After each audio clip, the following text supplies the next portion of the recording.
আমি হয়তো এমন এক পাবলিক যে কিনা সবার পরে ট্রেন্ড ফলো করে, এই কেকটাও ঠিক তেমন। এই কেকটা যখন অনেক বেশি ট্রেন্ডে ছিল তখন আমার মন চাইতো এই কেকটা করার, তবে করব করব করে সেই কেকটা আর করা হয়নি। অবশেষে সেই কেকটা করার আমার সৌভাগ্য হয়েছে। যদিও এই কেক আরও 1 মাস আগে করার। আমি এমন একটা লেন্দি টাইপের মেয়ে যে কেক করেছি 1 মাস আগে আর ভয়েস দিচ্ছি তারও 1 মাস পরে। কেকটা পিন্টারেস্টে ভীষণই ভাইরাল একটা কেক।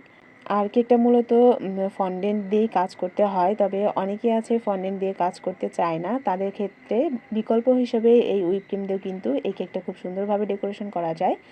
আমি প্রথমে একটা রোজ নজেল দিয়ে এই হলুদ কালারের কার্টেনগুলো দিয়ে নিয়ে আমি আর ছোট স্টার নজেল দিয়ে এখানে আমি ছোট ছোট গোলাপ ফুল দিয়ে নিচ্ছি। আর মাঝখানে যে বড় গোলাপ ফুলটা এটা আমি আগের দিন রাত্রে করে ফ্রিজে রেখে দিয়েছিলাম। আমি লিফ নজেল দিয়ে ছোট ছোট করে পাতা দিয়েছি। ছিল 1.5 পাউন্ডের মধ্যে ভ্যানিলা ফ্লেভারের একটা রেক্ট্যাঙ্গুলার কেক। কেকগুলো একটু লম্বাটে শেপের মতোই হয়ে থাকে, আর এর জন্য কিন্তু এই কেকগুলো আরও বেশি সুন্দর লাগে দেখতে। স্কোয়ার শেপ কেক বলেন, রেক্ট্যাঙ্গুলার কেক বলেন, এই কেকগুলোতে কিন্তু ফিনিশিং আনা খুবই কষ্ট হয়ে যায়। আর এই কেকটায় যেহেতু স্টিকার লাগানো থাকবে মাঝখানে, খুব বেশি ফিনিশিং দেওয়ার প্রয়োজন নেই।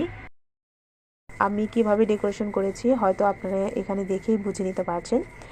আর এই কেকটা করার সময় আমার একটা ভুল হয়ে গিয়েছিল, সেটা হচ্ছে আমি যে স্টিকারটা কিনেছিলাম সেটা আকারে একটু বড় হয়ে গিয়েছিল। যদিও দেখতে খারাপ লাগেনি, তবে আরেকটু ছোট হলে দেখতে আরও বেশি সুন্দর লাগতো।